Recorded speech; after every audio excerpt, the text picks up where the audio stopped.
मध्य प्रदेश में विधानसभा चुनाव 2023 के लिए मतदान हो चुका है। मतदाताओं ने अपनी पसंद के प्रत्याशी की किस्मत को वोट दे दिया है।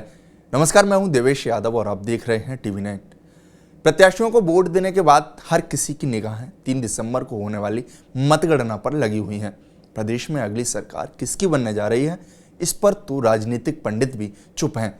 ये पहला चुनाव है जिसमें पूरे प्रदेश में बीजेपी कांग्रेस में कांटे की टक्कर देखने को मिली है और हर प्रत्याशी के साथ साथ आम मतदाता भी खामोशी के साथ 3 दिसंबर का इंतजार कर रहा है।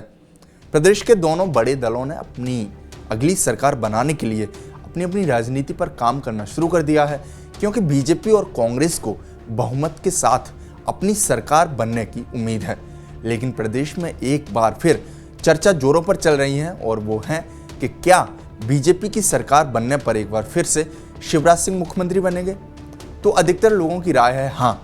जिस तरह से शिवराज सिंह ने आम जनों के लिए कल्याणकारी योजनाएं शुरू की, उसमें न केवल उनकी छवि जनहितैषी बनकर उभरी है, बल्कि दूसरी तरफ शिवराज सिंह की लाडली बहनों को जिस तरह से पहले 1000 रुपये और फिर 1250 रुपये प्रतिमाह की योजना शुरू की है, उसके बाद से शिवराज सिंह का कद प्रदेश की राजनीति में बहुत ऊंचा हो चुका है।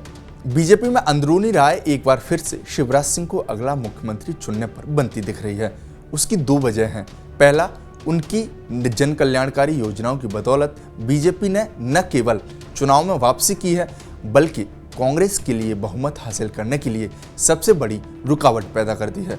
यही वजह है कि शिवराज सिंह का पलड़ा दूसरे दावेदार लोगों पर भारी पड़ता नजर आ रहा है। दूसरा, शिवराज सिंह पीएम मोदी और अमित शाह के करीबी हैं, जो उन्हें दूसरे दावेदारों पर भारी बनाता है। इसके अलावा बीजेपी की सरकार बनने पर इन लोगों ने भी पहले से मुख्यमंत्री पद के लिए अपनी अपनी दावेदारी जता दी है, जिसमें मुख्य हैं कैलाश विजयवर्गीय, नरेंद्र सिंह तोमर, प्रहलाद पटेल, फग्गन सिंह कुलस्ते, बीडी शर्मा शामिल हैं।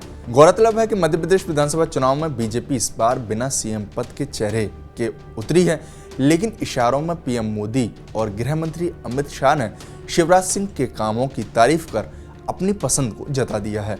2023 का विधानसभा चुनाव बीजेपी के सभी नेताओं ने एकजुट होकर लड़ा है। अगले मुख्यमंत्री पद को लेकर सीएम शिवराज सिंह चौहान कुछ भी बोलने से बच रहे हैं। वहीं बीजेपी के सूत्रों का कहना है कि विधानसभा चुनाव के बाद संसदीय बोर्ड ही तय करेगा कौन बनेगा मुख्यमंत्री। बीजेपी में जो नेता मुख्यमंत्री पद पर अपनी दावेदारी ठोंक रहे हैं, उन पर एक नजर डालते हैं। पहला नाम केंद्रीय मंत्री प्रहलाद सिंह पटेल का है। मध्य प्रदेश में बीजेपी आलाकमान ने इस बार केंद्रीय मंत्री प्रहलाद सिंह पटेल को मैदान में उतार दिया है। वह प्रदेश में बीजेपी पार्टी के कद्दावर नेताओं में शामिल हैं। प्रहलाद सिंह पटेल केंद्र की अटल बिहारी वाजपेयी से लेकर नरेंद्र मोदी की सरकार तक में मंत्री रहे हैं। विधानसभा चुनाव 2023 में प्रहलाद सिंह पटेल नरसिंहपुर विधानसभा सीट से चुनाव लड़ रहे हैं। शिवराज सिंह चौहान के बाद प्रदेश में वह सबसे बड़े ओबीसी नेता हैं। एमपी में अगर बीजेपी की वापसी होती है तो इनके नाम पर पार्टी विचार कर सकती है। उसके बाद केंद्रीय मंत्री फग्गन सिंह कुलस्ते।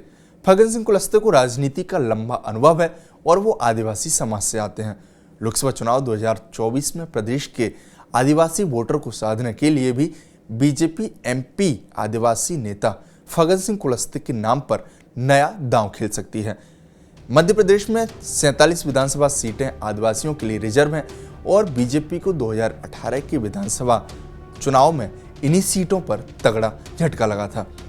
केंद्रीय मंत्री फग्गन सिंह कुलस्ते मंडला जिले की आदिवासी बहुल सीट निवास विधानसभा सीट से चुनाव लड़ रहे हैं और अगर पार्टी सत्ता में वापस लौटती है तो इनके नाम पर भी विचार किया जा सकता है। वहीं तीसरा नाम केंद्रीय मंत्री नरेंद्र सिंह तोमर का है। केंद्रीय मंत्री नरेंद्र सिंह तोमर एमपी में चुनाव प्रचार प्रबंधन समिति के संयोजक हैं। शुरुआती दौर में अगले मुख्यमंत्री के तौर पर इनके नाम की चर्चा भी जोरों पर थी। नरेंद्र सिंह तोमर मुरैना जिले की दिमनी विधानसभा सीट से चुनाव लड़ रहे हैं।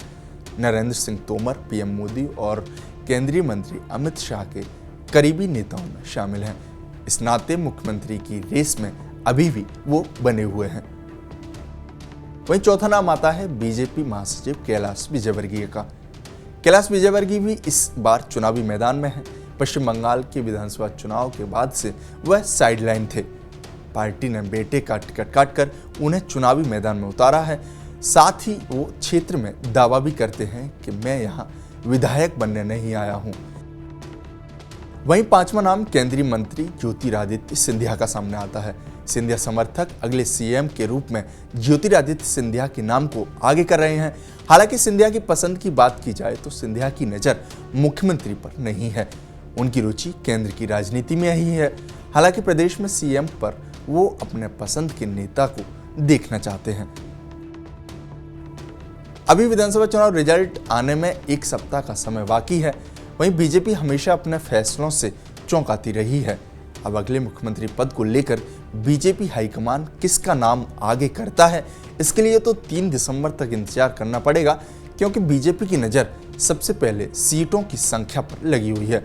अगर सीटें बहुमत के नज़दीक आईं तो शिवराज सिंह चौहान की एक बार फिर वापसी तय मानी जा रही है, और सीटों का अंतर ज़्यादा होता है तो अगला सीएम कोई नया चेहरा हो सकता है। आपको हमारा वीडियो कैसा लगा हमें कमेंट बॉक्स में जरूर बताएं। साथ ही हमारा चैनल सब्सक्राइब करना ना भूलें। धन्यवाद।